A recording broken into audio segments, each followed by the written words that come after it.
भिज्ञस्वराट् तेने ब्रह्महृदाय आदिकवये मुह्यन्ति यं सूरयः तेजो वारिमृदां यथा विनिमयो यत्र त्रिसर्गो मृषा धाम्ना स्वेन सदा निरस्तकुहकं सत्यं परं धीमहि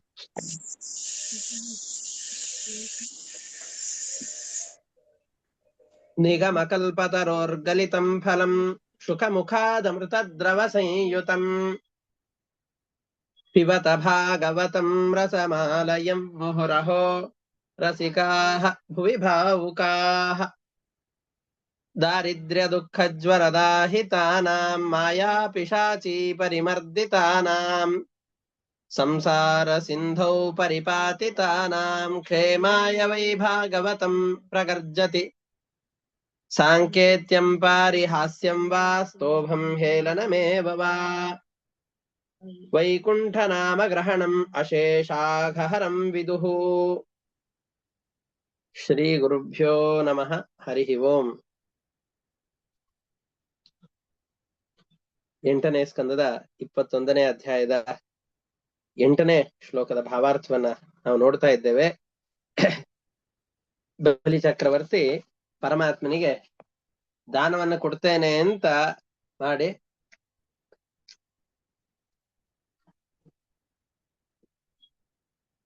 ಮುಂದುವರಿತಾ ಇದ್ದಾನೆ. ಅವನು ಹೇಳುವ ಸಂದರ್ಭದಲ್ಲಿ ನೀನು ನನ್ನ ಗುರುವಿನ ಹಾಗಿದ್ದೀಯಾ?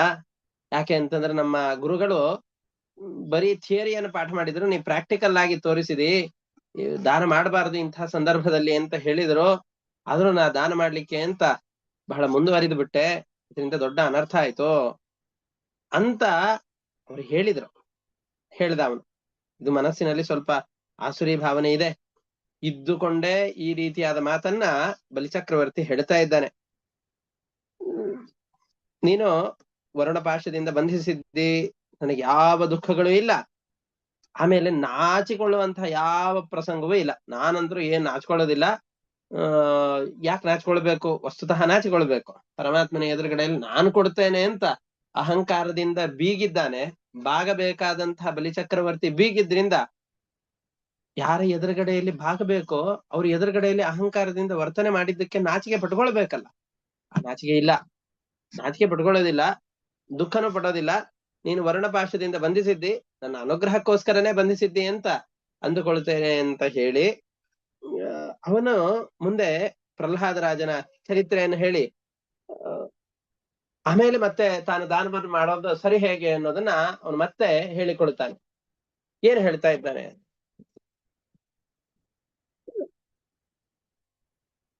ನಿನ್ನ ಭಕ್ತರಲ್ಲಿ ಅದ್ವಿತೀಯನಾದಂತಹ ಭಕ್ತ, ಬಹಳ ಲೋಕದಲ್ಲೆಲ್ಲ ಪ್ರಸಿದ್ಧನಾದಂತಹ ಭಕ್ತ ಯಾರು ಅಂತಂದ್ರೆ ನನ್ನ ಅಜ್ಜನಾದಂತಹ ಪ್ರಹ್ಲಾದ, ವಿರೋಚನ ನನ್ನ ತಂದೆ. ಆ ವಿರೋಚನನ ತಂದೆ ಪ್ರಹ್ಲಾದರಾಜರು, ಹಿರಣ್ಯಕಶಿಪುವಿನ ಮಗ. ಪ್ರಹ್ಲಾದರಾಜರು ಯಾರಿದ್ದಾರೋ ನನ್ನ ಅಜ್ಜಂದಿರಾದಂಥವ್ರು, ಅವರು ನೀನು ಬಹಳ ಪ್ರೀತಿ ಪಾತ್ರರಾದವರು, ಬಹಳ ಶುದ್ಧ ಭಕ್ತರು. ಶುದ್ಧೇ ಭಾಗವತೆ ಧರ್ಮೇ, ಶುದ್ಧವಾದ ಭಾಗವತ ಧರ್ಮದಲ್ಲಿ ನಿರತರಾದಂಥವರು ವೃಕೋದರ. ವೃಕೋದರ ಅಂತಂದ್ರೆ ಭೀಮಸೇನ ದೇವರು ಶುದ್ಧವಾದ ಭಾಗವತ ಧರ್ಮವನ್ನು ಪಾಲಿಸಿದಂತಹ ವ್ಯಕ್ತಿಗಳು. ಆ ಭೀಮಸೇನ ದೇವರು ವಾಯುದೇವರ ಅವತಾರ. ಆ ವಾಯುದೇವರ ವಿಶೇಷವಾದ ಸನ್ನಿಧಾನ ಪ್ರಹ್ಲಾದರಾಜರಲ್ಲಿ ಇದ್ದದ್ರಿಂದ ಶುದ್ಧ ಭಾಗವತ ಜೀವನವನ್ನು ನಡೆಸಿದಂಥವರು ಪ್ರಹ್ಲಾದರಾಜರು.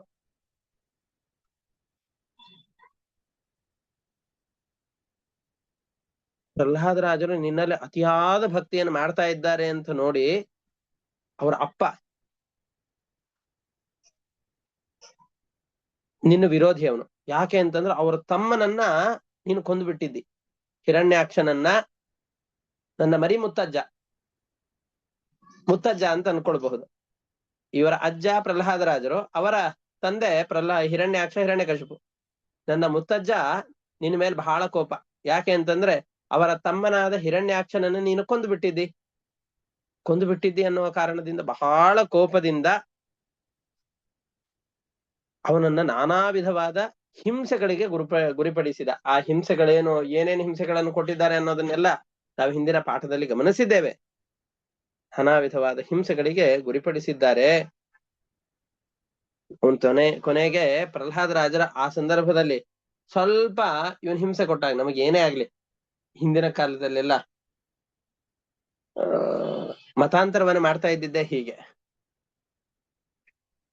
ಒಂದು ಮತವನ್ನ ಬದಲಾಯಿಸಿ, ಇಲ್ಲ ಅಂತಂದ್ರೆ ಪ್ರಾಣ ತೊರಿರಿ ಅಂತ ಕುತ್ತಿಗೆಯಲ್ಲಿ ಖಡ್ಗವನ್ನಿಟ್ಟು ಹೇಳಿದಾಗ ಹೇಗಾದ್ರೂ ಮಾಡಿ ಈ ಅಪಾಯದಿಂದ ಪಾರಾದ್ರೆ ಸಾಕು ಅಂತ ನಮ್ಮ ಭಾರತದ ಪೂರ್ವಜರೆಲ್ಲರೂ ಕೂಡ ಬಹಳ ಭೀತಿಯಿಂದ ಮತಾಂತರವಾದಂತಹ ಸಂದರ್ಭಗಳಿದೆ. ಬಹಳ ಕ್ರೂರರಾದಂತಹ ರಾಜರು ಭಾರತವನ್ನ ದಾಳಿ ಮಾಡಿದಾಗ ಈ ರೀತಿಯಾದ ಘಟನೆಗಳೆಲ್ಲ ಆಗಿದ್ದಿದೆ. ಅಂತಹದ್ದೇ ಪರಿಸ್ಥಿತಿ ಪ್ರಹ್ಲಾದ ರಾಜನಿಗೂ ಕೂಡ ಅವನ ತಂದೆಯಿಂದ ಬಂದಿತ್ತು. ನನ್ನನ್ನು ಹೊರತುಪಡಿಸಿ ಯಾರನ್ನೂ ಆರಾಧಿಸಬಾರದು ಅಂತ ಅವರ ತಂದೆ ಆದೇಶ ಇತ್ತು. ಆದೇಶ ಇದ್ದಾಗ್ಲೂ ಅವನು ನಿರಂತರವಾಗಿ ಭಗವಂತನ ಭಕ್ತಿಯನ್ನ ಮಾಡ್ತಾ ಇದ್ದ. ಬರೀ ಅವನು ಭಕ್ತಿ ಮಾಡಿದ್ರು ತೊಂದರೆ ಇಲ್ಲ, ಅವನು ಯಾವ ಗುರುಕುಲದಲ್ಲಿ ವಾಸ ಮಾಡ್ತಾ ಇದ್ನೋ ಆ ಗುರುಕುಲದಲ್ಲಿರುವಂತಹ ಎಲ್ಲ ಬಾಲಕರಿಗೂ ಕೂಡ ಹರಿಭಕ್ತಿಯ ಕಥೆಗಳನ್ನ ಹೇಳಿ, ಹರಿಭಕ್ತಿಯನ್ನ ಜಾಗೃತಗೊಳಿಸುವಂತಹ ಕಥೆಗಳನ್ನ ಹೇಳಿ ಅವರೆಲ್ಲ ಭಕ್ತಿಯನ್ನು ಮಾಡುವ ಹಾಗೆ ಪ್ರೇರೇಪಣೆ ಮಾಡ್ತಾ ಇದ್ದ. ಇಷ್ಟು ಪ್ರೇರೇಪಣೆ ಅವನಿಗೆ ಹೇಗನಿಸಿತ್ತು ಅಂತಂದ್ರೆ, ಒಂದು ಕೊಳೆತ ಹಣ್ಣು ಒಳ್ಳೆ ಹಣ್ಣುಗಳಿರುವ ಬುಟ್ಟಿಯಲ್ಲಿ ಸೇರ್ತು ಅಂದ್ರೆ ಎಲ್ಲಾ ಹಣ್ಣುಗಳನ್ನು ಕೊಳೆಯುವ ಹಾಗೆ ಮಾಡ್ಬಿಡತ್ತೆ. ಹಾಗೇನೆ ನನ್ನ ವಿರೋಧಿಯಾದ ಈ ಒಬ್ಬ ಪ್ರಹ್ಲಾದ ಈ ಎಲ್ಲ ಗುರುಕುಲದ ದೈತ್ಯ ಬಾಲಕರೆಲ್ಲ ಇರುವಂತಹ ಈ ಗುರುಕುಲದಲ್ಲಿ ಸೇರಿ ಅವರ ಬುದ್ಧಿಯನ್ನೆಲ್ಲ ಹಾಳು ಮಾಡ್ತಾ ಇದ್ದಾನೆ ಅನ್ನುವಂತಹ ಭಾವನೆ ನನ್ನ ಮುತ್ತಜ್ಜನಾದಂತಹ ಹಿರಣ್ಯ ಕಶಿಪುವಿಗೆ ಬಂದು ನಾನಾ ವಿಧವಾದಂತಹ ಹಿಂಸೆಗಳಿಗೆ ಅವನನ್ನು ಗುರುಪಡಿಸಿದ. ಪ್ರಹ್ಲಾದರಾಜರು ಯೋಚನೆ ಮಾಡಿದ್ರು, ಎಷ್ಟಾದ್ರೂ ಆ ಸಂದರ್ಭದಲ್ಲಿ ನಾವಾಗಿದ್ರೆ ಏನ್ ಮಾಡ್ತಾ ಇದ್ವಿ, ಏನಾದ್ರೂ ನಮಗೆ ಹಿಂಸೆಯಿಂದ ಪರಿಹಾರ ಸಿಗಬೇಕು ಅಂದ್ರೆ ಏನ್ ಹೇಳ್ತಾರ ಅದೆಲ್ಲವನ್ನು ಕೇಳಲಿಕ್ಕೆ ತಯಾರಾಗಿರುತ್ತೆ. ನಾವು ಸುಮ್ನೆ ದೇಹಕ್ಕೆ ಜ್ವರವೋ ಅದೋ ಇದೋ ಏನೋ ಬಂತು ಅಂತಂದ್ ಹೇಳಿದ್ರೆ ವೈದ್ಯರು ಇದನ್ನ ಮಾಡ್ಬಾರ್ದು ಅದನ್ನ ಮಾಡ್ಬಾರ್ದು, ಈ ಪಥ್ಯವನ್ನು ಮಾಡ್ಬೇಕು ಆ ಪಥ್ಯವನ್ನು ಮಾಡ್ಬೇಕು ಅಂತಂದ್ ಹೇಳಿದ್ರೆ ನಾವು ಚಾಚೂ ತಪ್ಪದೇನೆ ಪಾಲಿಸ್ತೇವೆ. ಯಾಕೆ ಅಂತಂದ್ರೆ ಜ್ವರದ ಭಯ ಅಥವಾ ರೋಗದ ಭಯ ನಮ್ಮನ್ನು ವಿಶೇಷವಾಗಿ ಕಾಡ್ತಾ ಇರುತ್ತೆ. ನಮ್ಮನ್ನು ವಿಶೇಷವಾಗಿ ಕಾಡುವಂತಹ ರೋಗದ ಭಯದಿಂದಾಗಿ ನಾವು ಬಹಳ ದುಃಖಿತರಾಗಿರ್ತೇವೆ. ಹೇಗಾದ್ರೂ ಮಾಡಿ ಆ ರೋಗದಿಂದ ಪಾರಾಗಬೇಕು ಅಂತ ಅವ್ರು ಹೇಳಿದ ಎಲ್ಲ ಪಥ್ಯಗಳನ್ನು ಮಾಡ್ತೇವೆ. ಇವನಿಗೆ ಹಾಗಲ್ಲ, ಪ್ರಾಣಾಂತಿಕವಾದಂತಹ ಶಿಕ್ಷೆಗಳನ್ನ ಕೊಡ್ತಾ ಇದ್ದ. ಅದಕ್ಕೆ ಈ ಸಂದರ್ಭದಲ್ಲಿ ಮನಸ್ಸು ಬದಲಾವಣೆಯಾಗಿ ಹೋಗ್ಲಿ ಬಿಡು ನಾರಾಯಣ ನಾರಾಯಣ ಅಂತಂದು ಯಾವತ್ ಬಂದಿದ್ದಾನವನು, ಈಗ ಇವನು ಹಿರಣ್ಯಕಶಿಪವೇ ನಮಃ ಅಂತ ಅನ್ಬೇಕಾ, ಅಂದ್ರ ಆಯ್ತು ಅಂತ ಅನ್ಕೊಂಡು ಜಿ ಹುಜೂರ್ ಅಂತಂದ್ ಹೇಳ್ಬಿಟ್ಟು ಆಯ್ತು ನೀ ಹೇಳ್ದ ಹಾಗೆ ಮಾಡ್ಕೊಂಡಿರ್ತೇನೆ ಅಂತಂದ್ ಹೇಳ್ಬಿಟ್ಟಿದ್ದು ಮುಗಿದು ಹೋಗ್ತಾ ಇತ್ತು. ನಮಗೆ ಪ್ರಹ್ಲಾದರಾಜರ ಕಥೆ ಭಾಗವತದಲ್ಲಿ ಬರ್ತಾನೆ ಇದ್ದಿದ್ದಿಲ್ಲ, ಬೇಗ ಮುಗಿದು ಹೋಗ್ಬಿಡ್ತಾ ಇತ್ತು ಭಾಗವತ. ಹಾಗಾಗಿ ಈ ಪ್ರಹ್ಲಾದರಾಜರಿಗೂ ಈ ತರದ ಸಂದರ್ಭ ಬಂದಾಗ ಅವ್ರಿಗೆ ಅವನು ಯೋಚನೆ ಮಾಡಿದ್ರು. ಅವ್ರು ಯೋಚನೆ ಮಾಡಿದ್ರು, ಇಲ್ಲ ನಮಗೆ ಪ್ರಾಣ ಸಂಕಟ ಬಂದಿದೆ ಅಂತ ಅನ್ನೋ ಕಾರಣದಿಂದಾಗಿ ಯಾವುದು ಸತ್ಯವೋ ಅದನ್ನ ನಿರಾಕರಣೆ ಮಾಡುವಂತಹ ವ್ಯಕ್ತಿ ಎದುರುಗಡೆ ಇದ್ದಾನೆ ಅಂತಂದುಕೊಂಡು, ಅಯ್ಯೋ ಸತ್ಯವನ್ನ ಸತ್ಯ ಅಂತ ಹೇಳಿದರೆ ಪ್ರಾಣ ತ್ಯಾಗ ಮಾಡ್ಬೇಕಾಗತ್ತೆ, ಅದಕ್ಕೋಸ್ಕರ ಸತ್ಯವನ್ನು ಹೇಳಿಲ್ಲ ಅಂದ್ರೂ ತೊಂದ್ರೆ ಇಲ್ಲ, ಸುಳ್ಳನ್ನೇ ಹೇಳ್ತೇನೆ ಅಂತಂದುಕೊಂಡು ಸುಳ್ಳನ್ನು ಹೇಳಿಕ್ಕೆ ಅವ್ರು ಮನಸ್ಸು ಮಾಡ್ಲಿಲ್ಲ. ನೀನೇ ರಾಜ, ನೀನೇ ಇಂದ್ರ, ನೀನೇ ಚಂದ್ರ ಅಂತಂದು ಅವನೇನು ಹೇಳಿಲ್ಲ. ಇಲ್ಲ, ನಿನಗೂ ಒಡೆಯನಾದಂಥವನು ಒಬ್ಬನಿದ್ದಾನೆ, ಸವೈ ಬಲಂ ಬಲಿನಾಂ ಚಾಪರೇಶಾಂ. ಇದು ಪ್ರಹ್ಲಾದರಾಜರ ಮಾತಿದು. ಜಗತ್ತಿನಲ್ಲಿ ಮಹಾ ಬಲಶಾಲಿಗಳು ಅಂತ ಯಾರಿದ್ದಾರ ಆ ಎಲ್ಲ ಬಲಶಾಲಿಗಳಿಗೆ ಬಲವನ್ನು ತುಂಬಿಕೊಡುವಂತಹ ತಂದೆ, ಇಡೀ ಜಗತ್ತಿನ ತಂದೆಯಾದಂತಹ ನಿನ್ನೆಲ್ಲರ ತಂದೆಯಾದಂತಹ ನಾರಾಯಣ ಅಂತ ಘಂಟಾಘೋಷವಾಗಿ ಉದ್ಗಾರವನ್ನು ತೆಗೆದಂತಹ ವ್ಯಕ್ತಿಗಳು ಪ್ರಹ್ಲಾದರಾಜರು. ಅವ್ರಿಗೆ ಈ ಸಂದರ್ಭ ಬಂದಾಗ ಏನು ಯೋಚನೆ ಮಾಡಿದ್ರು,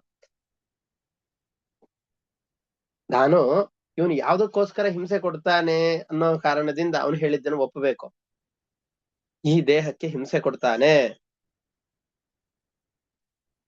ನನ್ನ ಸಂಪತ್ತುಗಳು ಒಂದ್ ವೇಳೆ ಇವನೇನಾದ್ರೂ ಹಿಂಸೆ ಕೊಟ್ಟು ಈ ಶರೀರ ತ್ಯಾಗ ಆಗೋಯ್ತು ಅಂತಂದ್ರೆ ಈ ಜನ್ಮದಲ್ಲಿ ಏನೋ ರಾಜನ ಮಗನಾಗಿ ಹುಟ್ಟಿದ್ದೇನೆ, ಬೇಕಾದಷ್ಟು ಭೋಗ ಇವುಗಳನ್ನು ಅನುಭವಿಸುವಂತಹ ಅವಕಾಶ ಇದೆ.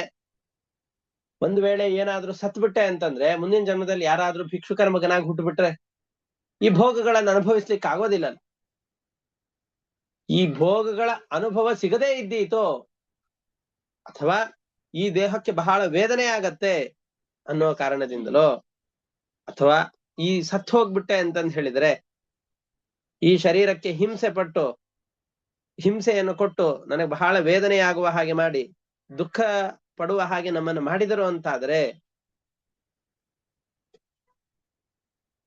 ನಾನು ಮೃತನಾಗಿ ಬಿಟ್ಟೆ ಅಂತಂದ್ರೆ ನನ್ನ ತಂದೆ ಅಣ್ಣ ತಮ್ಮಂದಿರು, ಅವನಿಗೆ ಇನ್ನು 4 ಜನ ಅಣ್ಣಂದಿರು ತಮ್ಮಂದಿರು ಇದ್ರಲ್ಲ, ಸಲ್ಹಾದ ಅನುಕ್ಲಾದ ಕ್ಲಾದ ಇವರೇ ಮೊದಲಾದವರು, ಅವರ ವಿಯೋಗವಾಗತ್ತೆ. ಚಿಕ್ಕಮ್ಮ ದೊಡ್ಡಮ್ಮ ದೊಡ್ಡಪ್ಪ ದೊಡ್ಡಮ್ಮ ಅಕ್ಕ ತಂಗಿ ಅಂದ್ರು, ಕಾಕ ಕಕ್ಕ ಅಂತಂದೆಲ್ಲ ನಮ್ ಕಡೆಯಲ್ಲಿ ಇರ್ತಾರೆ, ಮಾವ ಅತ್ತೆ ಇವರೆಲ್ಲರೂ ಕೂಡ ಇರ್ತಾರೆ. ಅವರ ಸಂಬಂಧ ನನಗ್ ತಪ್ಪು ಹೋಗ್ಬಿಡತ್ತೆ, ಬಹಳ ದುಃಖವಾಗತ್ತೆ ಅನ್ನೋ ಕಾರಣದಿಂದಾಗಿ ಇವನು ಹೇಳಿದ್ದನ್ನೆಲ್ಲ ಹೌದು ಅಂತ ಒಪ್ಪಿಕೊಳ್ಬೇಕು. ಯೋಚನೆ ಮಾಡಿದರೆ ಇಲ್ಲ, ಹೆಂಡತಿ ಇವನಿಗಿನ್ನೂ ಮದುವೆ ಆಗಿಲ್ಲ, ಆದ್ರೆ ಈ ತರ ಯೋಚನೆ ಮಾಡ್ತಾನೆ. ಹೆಂಡತಿಯನ್ನ ಬಯಸಿ ನಾನು ಸುಳ್ಳನ್ನು ಹೇಳೋ, ಒಳ್ಳೆ ಮನೆ ಮಠ ಎಲ್ಲ ನನಗೆ ಸೆಟ್ಲ್ ಆದಂತಹ ಜೀವನ ಇದೆ. ಈ ಹಿರಣ್ಯಕಶಿಪುವಿನ ಮಗನಾಗಿ ಹುಟ್ಟಿದ್ದಕ್ಕೆ ತ್ರೈಲೋಕ್ಯಾಧಿಪತ್ಯ ಇದೆ. ನಮ್ಮ ತಂದೆ ಎಲ್ಲ ಇಂದ್ರ ಇವರೆಲ್ಲರನ್ನು ಸೋಲಿಸಿ ಇಡೀ ಜಗತ್ತನ್ನ ತನ್ನ ವಶದಲ್ಲಿ ಇಟ್ಕೊಂಡ್ಬಿಟ್ಟಿದ್ದಾನೆ. ಇವನಿಗೆ ಎದುರಾದವರು ಯಾರು ಇಲ್ಲ. ನಾನೇನಾದ್ರೂ ಇವನ್ ಮಗನಾಗಿ ಅಧಿಪತಿಯಾಗಿ ಬಿಟ್ಟೆ ಅಂತಂದ್ ಹೇಳಿದ್ರೆ ಇಡೀ ಜಗತ್ತಿನ ನಿಯಾಮಕತ್ವ ನನಗ್ ಬಂದ್ಬಿಡ್ತು, ಸುಖವಾಗಿ ನಾ ಜೀವನದಲ್ಲಿ ಇದಾಗಿ ಹೋಗ್ಬಿಡ್ಬಹುದಲ್ಲ, ಅದಕ್ಕೋಸ್ಕರ ಅಂತ ಅಂದ್ಕೊಂಡು ಸುಮ್ನೆ ಇರ್ಲೋ. ಆದ್ರೆ ಇದು ಯಾವುದು ಕೂಡ ನನ್ನ ತಂದೆ ಹೇಳಿದ್ದನ್ನ ಒಪ್ಪಿಕೊಂಡು ಆಯ್ತಪ್ಪ ನೀ ಹೇಳಿದ ಹಾಗೆ ಮಾಡ್ತೇನೆ ಅಂತ ಒಪ್ಕೊಂಡಿರ್ಲಿಕ್ಕೆ ಕಾರಣ ಅಲ್ಲ. ಯಾಕೆ? ಒಂದೊಂದಕ್ಕೂ ಒಂದೊಂದು ಕಾರಣವನ್ನು ಕೊಡ್ತಾನೆ. ಶರೀರಕ್ಕೆ ಬಹಳ ದುಃಖವಾಗತ್ತೆ ಅನ್ನೋ ಕಾರಣದಿಂದ ಅವನು ಹೇಳಿದ್ದನ್ನು ಒಪ್ಕೊಂಡು ಹೋಗೋಣ ಅಂತ ಹೇಳಿದ್ರೆ ಆಯ್ತು. ಈ ಶರೀರವನ್ನ ಹಾಗೆ ಧರಿಸಿಕೊಂಡಿದ್ದೆ, ಬೇರೆ ಯಾವ ದುಃಖಗಳು ಈ ಶರೀರಕ್ಕಾಗೋದೇ ಅಲ್ವಾ? ಎಷ್ಟಾದ್ರೂ ಈ ಶರೀರವನ್ನು ಬಿಟ್ಟು ಹೋಗ್ಬೇಕಾದ್ರಂತೂ ಸಾವಿರಾರು ಚೇಳುಗಳು ಕುಟುಕಿದಂತಹ ಅನುಭವ ಆಗೇ ಆಗತ್ತಲ್ಲ ಪಾಪಿಗಳಾದಂತಹ ವ್ಯಕ್ತಿಗಳಿಗೆ. ಹಾಗಾದ್ರೆ ನಾನು ಕೂಡ ಸುಳ್ಳನ್ನ ಸತ್ಯ ಅಂತ ಹೇಳಿ ಅನ್ಯಾಯದ ಜೀವನವನ್ನ ಮಾಡಿದೆ ಅಂತಾದ್ರೆ ಈಗ ಸುಖವಾಗಿರ್ಬಹುದೇ ಹೊರತಾಗಿ ಯಾವುದೋ ಒಂದು ಕಾಲದಲ್ಲಿ ಈ ಶರೀರವನ್ನು ಬಿಟ್ಟು ಹೋಗ್ಲೇಬೇಕು. ಬಿಟ್ಟು ಹೋಗುವ ಸಂದರ್ಭದಲ್ಲಿ ದುಃಖ, ಪರಲೋಕದಲ್ಲಿ ಸುಳ್ಳನ್ನು ಹೇಳಿ ಅನ್ಯಾಯದ ಜೀವನವನ್ನು ಮಾಡಿದ್ರಿಂದ ನರಕಾದಿ ಅನರ್ಥಗಳು. ಹಾಗಾಗಿ ಈ ತಾತ್ಕಾಲಿಕವಾದಂತಹ ಸುಖವನ್ನ ಗಮನಿಸಿಕೊಂಡು ಮುಂದೆ ಬರುವಂತಹ ಬಹಳ ದೊಡ್ಡದಾದ ಅನರ್ಥವನ್ನ ಗಮನಿಸಿದೇನೆ ದುಃಖ ಪಡೋದ್ರಲ್ಲಿ ಏನು, ಈಗ ಅವನು ಹೇಳಿದ್ದನ್ನು ಒಪ್ಕೊಳ್ಳೋದ್ರಲ್ಲಿ ಏನು ಸಂತೋಷ ಇದೆ? ನಾವು ಮನೆಯಲ್ಲಿ ತಂದೆ ತಾಯಿಗಳೆಲ್ಲ ಹೇಳ್ತಾ ಇರ್ತಾರೆ, ಓದುವ ಸಂದರ್ಭದಲ್ಲಿ ಚೆನ್ನಾಗಿ ಓದ್ಬಿಡು. ಓದುವ ಸಂದರ್ಭದಲ್ಲಿ ಚೆನ್ನಾಗಿ ಓದ್ಬಿಟ್ರೆ ಒಂದ್ 5 ವರ್ಷ ಚೆನ್ನಾಗಿ ಓದ್ಬಿಟ್ಟ ಅಂತಂದ್ರೆ 50 ವರ್ಷ ಸುಖವಾಗಿರ್ಬಹುದು. 5 ವರ್ಷ ಆ ಕಡೆ ಈ ಕಡೆಯಲ್ಲಿ ಚೆನ್ನಾಗಿ ಮಜಾ ಮಾಡ್ಕೊಂಡಿದ್ದ ಅಂತಂದ್ ಹೇಳಿದ್ರೆ 50 ವರ್ಷ ಕಷ್ಟ ಪಡ್ಬೇಕಾಗ. ಇದನ್ನ ನಾವು ಮನೆಯಲ್ಲೆಲ್ಲ ಹೇಳೋದನ್ನ ಕೇಳ್ತಾ ಇರ್ತೇವೆ. ಹಾಗೆ ಈಗ 5-6 ವರ್ಷಗಳು ಅನ್ನೋಂತಹದ್ ನಾವು ಹಾಗೆ ಲಕ್ಷಣವಾಗಿ ಹಾಗೆ ಔಪಚಾರಿಕವಾಗಿ ಹೇಳ್ತಾ ಇರೋದು. ಈ ಶರೀರದಲ್ಲಿದ್ದಾಗ ಇರ್ಲಪ್ಪ ನಮ್ಮಪ್ಪ ಹೇಳ್ತಾ ಇದ್ದಾನೆ ಕೇಳಿ ಬಿಡೋಣ ಅಂತ ಅಂದುಕೊಂಡು ಸುಳ್ಳನ್ನೇ ಸತ್ಯ ಅಂತ ಹೇಳಿಬಿಟ್ಟೆ ಅಂತಾದ್ರೆ ಸ್ವಲ್ಪ ಕಾಲದವರೆಗೂ, ಈ ದೇಹದಲ್ಲಿ ಇರುವ ಕಾಲದವರೆಗೂ ಸುಖವನ್ನು ಅನುಭವಿಸ್ತೇನೆ. ಆದ್ರೆ ಈ ದೇಹದಲ್ಲಿ ಇದ್ದು ಎಷ್ಟು ಸುಖವನ್ನ ಅನುಭವಿಸಿದನೋ ಅದೆಲ್ಲ ಪಾಪದ ಫಲ, ಪಾಪದ ಅನ್ನ. ಆ ಎಲ್ಲ ಅನ್ನವನ್ನ ಪಾಪದ ಫಲವನ್ನ ಭೋಗಿಸಿದರ ಫಲವಾಗಿ ಸಿಗುವಂತಹ ನರಕಾದಿ ಅನರ್ಥಗಳನ್ನ ಅನುಭವಿಸುವವರು ಯಾರು? ನಾನೇ ಅನುಭವಿಸ್ಬೇಕಲ್ಲ, ಎಷ್ಟು ದುಃಖಗಳು. ಹಾಗಾಗಿ ಈ ಶರೀರಕ್ಕೆ ದುಃಖವಾಗತ್ತೆ ಅನ್ನೋ ಕಾರಣದಿಂದ ಇದನ್ನು ತ್ಯಾಗ ಮಾಡುವಂತಹ ಪರಿಸ್ಥಿತಿ ಏನು ಬಂದಿಲ್ಲ ಈಗ. ಒಂದು ಅಷ್ಟೇ ಅಲ್ಲದೇನೆ ಪಿತ್ರಾರ್ಜಿತವಾದಂತಹ ಆಸ್ತಿ ಇದೆ, ನನ್ನ ಮಕ್ಕಳಿದ್ದಾರೆ, ಬಂಧು ಬಾಂಧವರಿದ್ದಾರೆ, ಅವರನ್ನೆಲ್ಲ ಬಿಟ್ಟು ಬಿಡ್ಬೇಕಾಗತ್ತೆ ಅನ್ನೋ ಕಾರಣದಿಂದ ದುಃಖ ಪಡ್ಬೇಕೇನು? ಅವ್ರು ಹೇಳಿದ್ದನ್ನು ಒಪ್ಕೊಂಡಿರ್ಬೇಕೇನು? ಹೇಳ್ತಾನೆ ಅವನಿಗಿನ್ನೂ ಮಕ್ಕಳಿಲ್ಲ. ಆದ್ರೆ ಪ್ರಹ್ಲಾದ ರಾಜರ ಯೋಚನೆ ಹೇಗಿತ್ತು ಅನ್ನೋದನ್ನ ಬಲಿಚಕ್ರವರ್ತಿ ಹೇಳ್ತಾ ಇದ್ದಾನೆ. ಮಕ್ಕಳು ಏನ್ ಮಾಡ್ತಾರೆ? ಪಿತ್ರಾರ್ಜಿತವಾದಂತಹ ಸಂಪತ್ತನ್ನ ನಮಗೆ ಯಾವಾಗ ಸಿಗತ್ತೆ ಅಂತ ಆಸ್ತಿಯ ವಿಷಯದಲ್ಲಿ ಕಚ್ಚಾಡ್ತಾರೆ ಮಕ್ಕಳು. ತಂದೆ ತಾಯಂದಿರು ಮೃತರಾದ ನಂತರದಲ್ಲಿ ಆಸ್ತಿಗೋಸ್ಕರವಾಗಿ ಜಗಳ ಮಾಡಿಕೊಳ್ಳುವಂತಹ ದೋಚಿಕೊಳ್ಳುವಂತಹ ಮಕ್ಕಳನ್ನು ಕಟ್ಕೊಂಡು ನಮಗೇನಾಗ್ಬೇಕಾಗಿ? ಅಯ್ಯೋ ಈ ಮಕ್ಕಳು ಇವರೆಲ್ಲರೂ ದುಃಖ ಪಡ್ತಾರೆ, ನಾನು ಸತ್ತು ಹೋಗ್ಬಿಟ್ರೆ ಅದಕ್ಕೆ ನಮ್ಮಪ್ಪ ಹೇಳಿದ್ದನ್ನು ಕೇಳೋಣ ಅಂತ ಅಂದುಕೊಂಡು ಕೇಳಲ್ಲ. ಹಾಗೆ ಹೇಳಲಿಕ್ಕೆ ಆಗೋದೇ.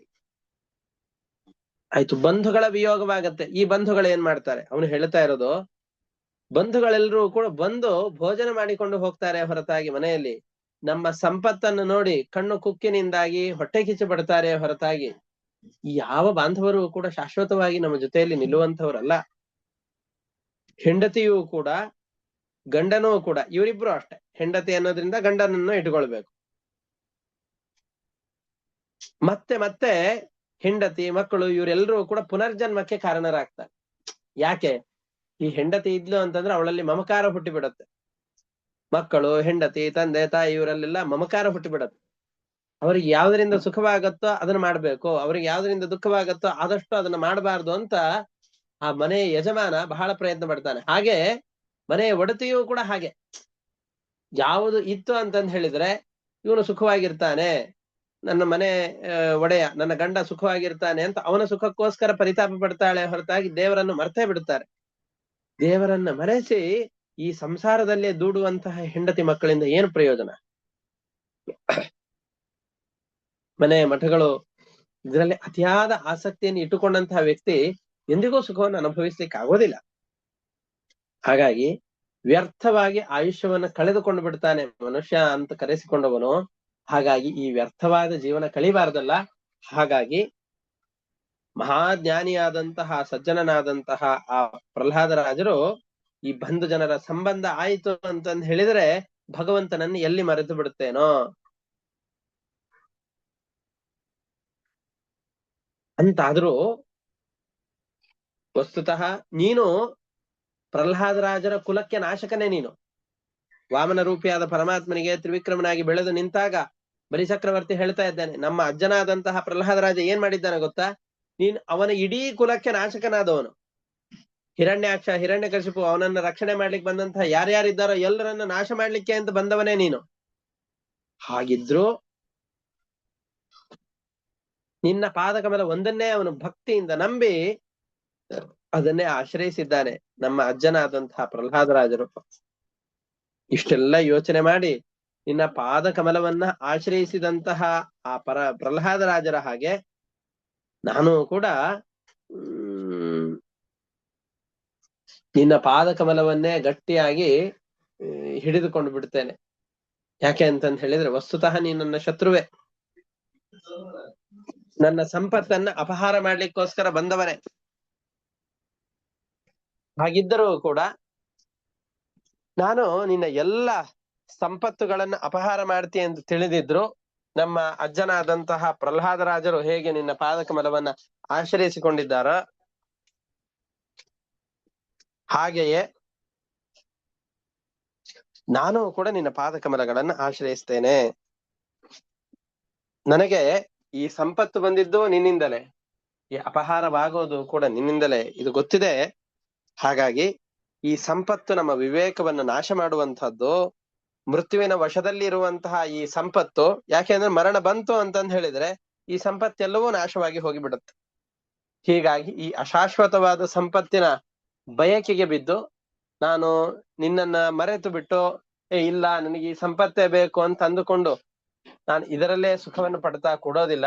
ಹೊರತಾಗಿ ನನ್ನಲ್ಲಿರುವಂತಹ ಎಲ್ಲವನ್ನು ನಿನಗೆ ಕೊಟ್ಟು ನನ್ನ ತಲೆಯನ್ನ ಇನ್ನು 3ನೇ ಹೆಜ್ಜೆ ಇಡ್ಲಿಕ್ಕೆ ಅವಕಾಶ ಮಾಡಿ ಕೊಡ್ತೇನೆ ಅಂತ ಹೇಳಿ ಅವನು ಮಾತನ್ನ ಹೇಳ್ತಾ ಇದ್ದಾನೆ. ಬಲಿ ಅವನು ಈ ಸಂದರ್ಭದಲ್ಲಿ ಬಲಿಯ ಮನಸ್ಥಿತಿ ಹೇಗಿದೆ ನಾವು ಸ್ವಲ್ಪ ಗಮನಿಸ್ಬೇಕು. ಇದನ್ನ ನೋಡ್ದಾಗ ಹೌದಲ್ಲ, ಬಲಿಚಕ್ರವರ್ತಿ ಎಂಥ ಒಂದು ಒಳ್ಳೆ ಕೆಲಸ ಮಾಡ್ತಾ ಇದ್ದಾನೆ. ತನ್ನ ಪ್ರಹ್ಲಾದರಾಜರ ಆದರ್ಶವನ್ನು ಇಟ್ಟುಕೊಂಡಿದ್ದಾನೆ. ಹೌದು, ಒಳ್ಳೆ ಆದರ್ಶವನ್ನು ಇಟ್ಟುಕೊಂಡಿದ್ದಾನೆ. ಆದ್ರೆ ನಾ ಹಿಂದೆನೂ ಅನೇಕ ಬಾರಿ ಹೇಳಿದ್ದೇನೆ, ನಾವು ಯಾವುದೇ ಸತ್ಕರ್ಮಗಳನ್ನ ಮಾಡಿದರೂ ಮನಸ್ಸಿನಲ್ಲಿರುವಂತಹ ಭಾವನೆ ಏನಿದೆಯೋ ಅದಕ್ಕನುಗುಣವಾದಂತಹ ಫಲ ಸಿಗತ್ತೆ. ಯಾವುದು ನಮ್ಮ ಕ್ರಿಯೆಗೆ ಫಲ ಅಲ್ಲ, ಕ್ರಿಯೆಯನ್ನ ಮಾಡುವಾಗ ನಮ್ಮ ಮನಸ್ಸಿನ ಭಾವನೆಗಳೇನಿರುತ್ತೋ ಅದಕ್ಕನುಗುಣವಾದಂತಹ ಫಲ. ಬಲಿಚಕ್ರವರ್ತಿ ಇಲ್ಲಿ ದಾನವನ್ನು ಮಾಡ್ತಾ ಇದ್ದಾನೆ. ದಾನವನ್ನು ಮಾಡೋ ಸಂದರ್ಭದಲ್ಲಿ ತನ್ನ ಸಂಪತ್ತೆಲ್ಲವೂ ನಾಶವಾಗಿ ಹೋಗ್ತಾ ಇದೆ, ಅವನಿಗೆ ದುಃಖ ಇಲ್ಲ. ಅಪಕೀರ್ತಿ ಬರತ್ತೆ, ದೊಡ್ಡ ಅಪಕೀರ್ತಿ ಬಂದ್ಬಿಡತ್ತೆ, ಅದಕ್ಕೋಸ್ಕರ ಅವನಿಗೆ ದುಃಖ ಇಲ್ಲ. ಅದಕ್ಕೊಂದೇ, ಅವನು ಸಂಪತ್ತಿನ ನಾಶಕ್ಕೆ ಅವನಿಗೆ ಭಯ ಇಲ್ಲ.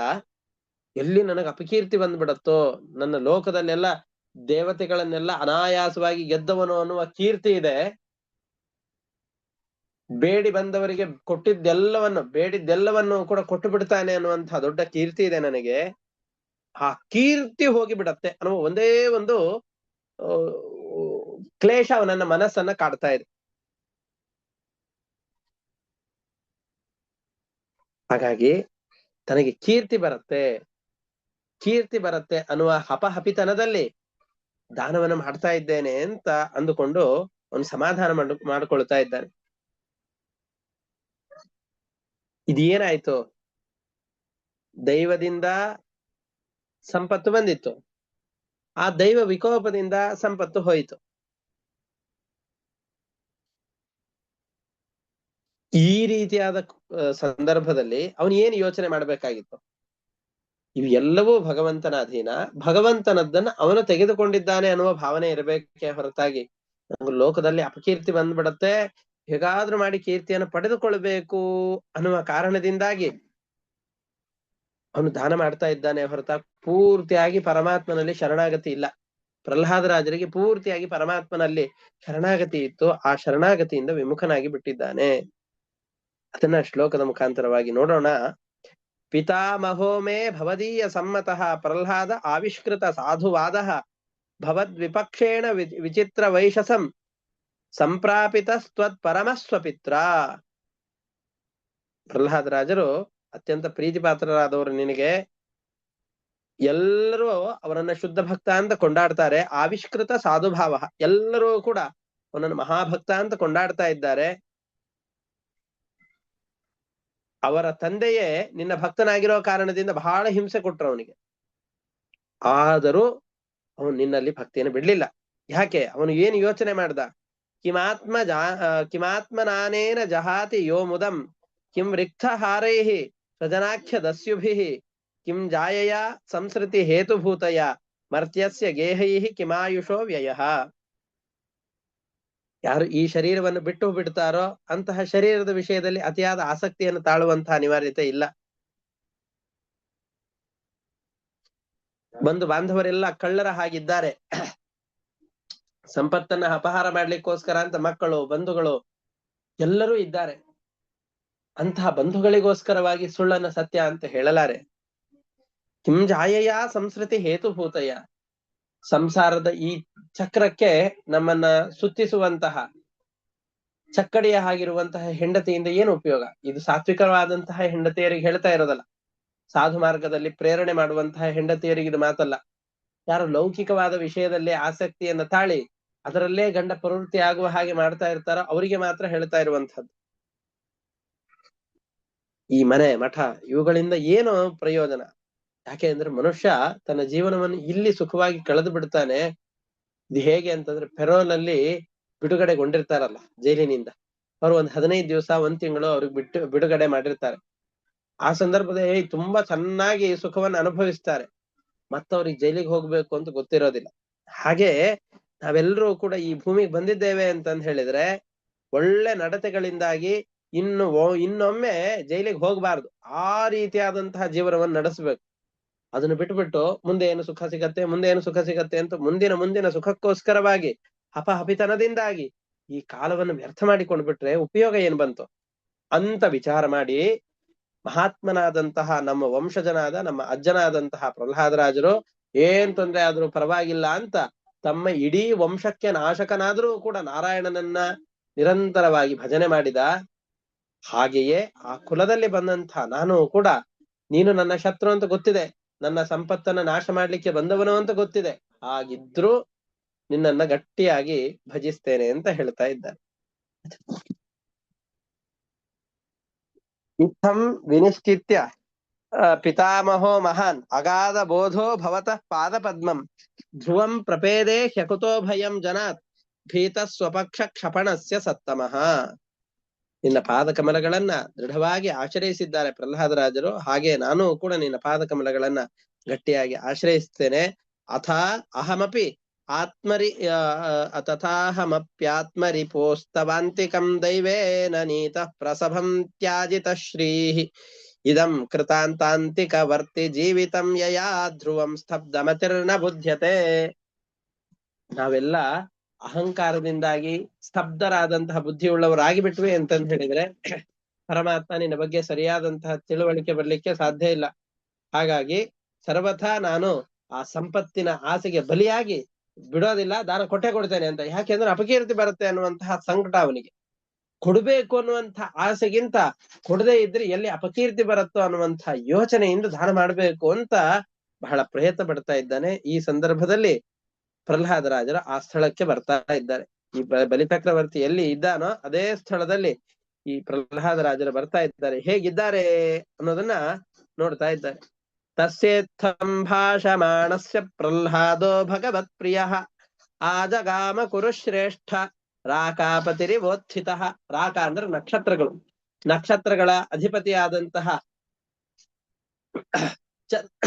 ಚಂದ್ರ ಹೇಗೆ ಪೌರ್ಣಮಿಯ ದಿವಸ ಉದಯಿಸ್ತಾನೋ ಹಾಗೆ ಪ್ರಹ್ಲಾದರಾಜರು ಕೂಡ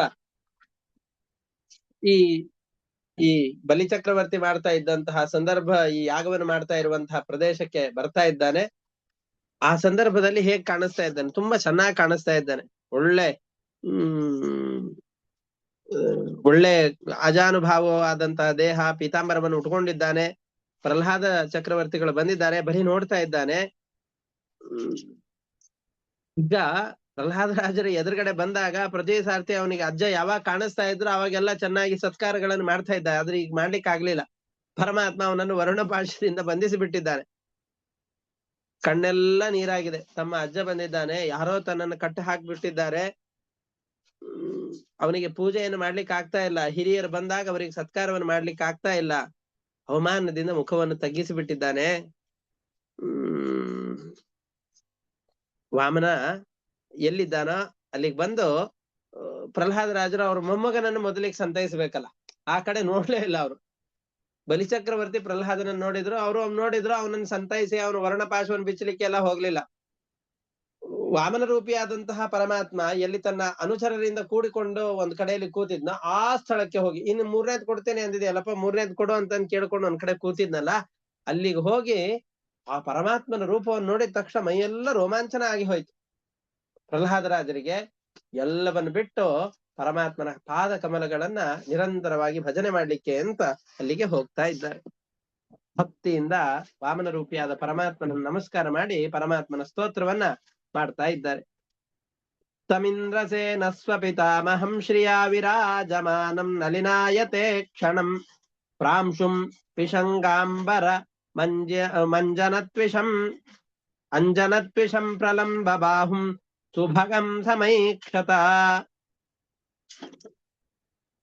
ತಮ್ಮ ಅಜ್ಜನಾದಂತಹ ಪ್ರಹ್ಲಾದ ಚಕ್ರವರ್ತಿಗಳು ಬರ್ತಾ ಇದ್ದಾರೆ. ವಿಸ್ತಾರವಾದಂತಹ ಕಣ್ಣುಗಳಿವೆ. ಪ್ರಾಂಶುಂ ಅಂತಂದ್ರೆ ತನ್ನ ಮಂಡಿಯವರೆಗೂ ಚಾಚಿದಂತಹ ತೋಳುಗಳು, ಅಂದ್ರೆ ಅವನ ಕೈ ಮಂಡಿಯವರೆಗೂ ವಿಸ್ತಾರವಾಗಿತ್ತು. ಇದು ಒಳ್ಳೆ ಲಕ್ಷಣ ಅಂತ ಕರೀತಾರೆ. ಸಲ್ಲಕ್ಷಣಗಳಲ್ಲಿ ಇದು ಒಂದು. ತಮ್ಮ ಕೈ ಮಂಡಿಯವರೆಗೂ ನೀಳವಾಗಿರಬೇಕು. ರಾಮನ ವ್ಯಕ್ತಿತ್ವವನ್ನು ಚಿತ್ರಣ ಮಾಡುವ ಸಂದರ್ಭದಲ್ಲಿ ಇಷ್ಟು ನೀಳವಾದ ಕೈಗಳಿರಬೇಕು ಅಂತ ಹೇಳ್ತಾರೆ. ಅಂತಹ ಲಕ್ಷಣಗಳು ಇವನಲ್ಲಿ ಇತ್ತು. ಇಂತಹ ಪ್ರಹ್ಲಾದರಾಜರನ್ನ ಬಲಿ ಚಕ್ರವರ್ತಿ ನೋಡ್ತಾ ಇದ್ದಾನೆ. ಆದ್ರೆ ಅವ್ರಿಗೆ ಸೇವೆ ಮಾಡ್ಲಿಕ್ಕೆ ಆಗ್ಲಿಲ್ಲ, ಬದ್ಧನಾಗಿದ್ದಾನೆ. ಅದರಿಂದ ತಸ್ಮೈ ಬಲಿರ ವಾರುಣ ಪಾಶಯಂತ್ರಿತಃ ಸಮರ್ಹಣಂ ನೋಪಜಹಾರ ಪೂರ್ವವತ್ ನಾಮ ಮೂರ್ಧ್ನಾ ಅಶ್ರು ವಿಲೋಲ ಲೋಚನಃ ಸೌರೀಡ ನೀಚೀ ನ ಮುಖೋ ಬಭೂವಃ. ಮುಖವನ್ನು ತಲೆ ಕೆಳಗಡೆ ಹಾಕಿಕೊಂಡು ಕೂತಿದ್ದಾನೆ. ಸರಿಯಾಗಿ ಅವನಿಗೆ ಭಕ್ತಿಯನ್ನು ಸಮರ್ಪಣೆ ಮಾಡ್ಲಿಕ್ಕೆ ಆಗ್ಲಿಲ್ಲ. ಸತತ್ರ ಹಾಸೀನ ಮುದೀಕ್ಷ ಸತ್ಪತಿಂ ಸುನಂದನಾದ್ಯೈನ ಅನುಗೈರುಪಾಸಿತಂ ಉಪೇತ್ಯ ಭೂಮೌ ತರಸಾ ಮಹಾಮನಾನ ನಾಮ ಮೂರ್ಧ್ನ ಪುಲಕಾಶ್ರು ವಿಕ್ಲವಃ. ಪ್ರಹ್ಲಾದರಾಜ ಬಲಿಚಕ್ರವರ್ತಿಯನ್ನು ನೋಡಿ ಏನ್ ಮಾತನಾಡ್ದ ಅಂತ ಹೇಳೋದೇ ಇಲ್ಲ. ವಾಮನ ರೂಪಿಯಾದ ಪರಮಾತ್ಮನನ್ನು ನೋಡಿದ ತಕ್ಷಣ ಎಲ್ಲ ರೋಮಾಂಚನ ಆಯಿತು. ಪರಮಾತ್ಮನ ಪಾದಗಳಲ್ಲಿ ತನ್ನ ತಲೆಯನ್ನಿಟ್ಟು ಭಕ್ತಿ ಪೂರ್ವಕವಾಗಿ ನಮಸ್ಕಾರ ಮಾಡಿ ಕಣ್ಣೀರಿನಿಂದ ಆ ಪರಮಾತ್ಮನ ಪಾದಗಳನ್ನು ತೋಯಿಸ್ತಾ ಇದ್ದಾನೆ. ಇದು ಯಾಕೆ ಅಂದ್ರೆ ತನ್ನ ಮೊಮ್ಮಗನನ್ನ ಕಟ್ಟಿ ಹಾಕಿದ್ದಾನೆ ಅನ್ನೋ ದುಃಖದಿಂದ ಅಲ್ಲ, ಆ ಪರಮಾತ್ಮನನ್ನು ನೋಡಿದ ಸಂತೋಷದಿಂದ ಬಂದಂತಹ ಕಣ್ಣೀರಿದು. ಗಟ್ಟಿಯಾಗಿ ನಮಸ್ಕಾರ ಮಾಡ್ತಾ ಇದ್ದಾನೆ. ನಂತರ ಪ್ರಹ್ಲಾದರಾಜರು ಆ ಪರಮಾತ್ಮನ ಸ್ತೋತ್ರವನ್ನು ಮಾಡ್ತಾರೆ. ಆ ಸ್ತೋತ್ರಗಳೇನು ಅನ್ನೋದನ್ನ ಮತ್ತೆ ನಾಳೆ ಪ್ರವಚನದಲ್ಲಿ ನೋಡೋಣ ಅಂತ ಹೇಳ್ತಾ ಇಂದಿನ ಪಾಠವನ್ನು ಇಷ್ಟ ಮುಕ್ತಾಯ ಮಾಡ್ತಾ ಇದ್ದೇನೆ. ಹರಯೇ ನಮಃ. ಶ್ರೀ ಕೃಷ್ಣಾರ್ಪಣಮಸ್ತು. ಅನೇನ ಭಾವಿ ಯತ್ ಪುಣ್ಯಂ ತೇನ ಪ್ರೀಣಾತು ಕೇಶವಃ. ಹರಯೇ ನಮಃ.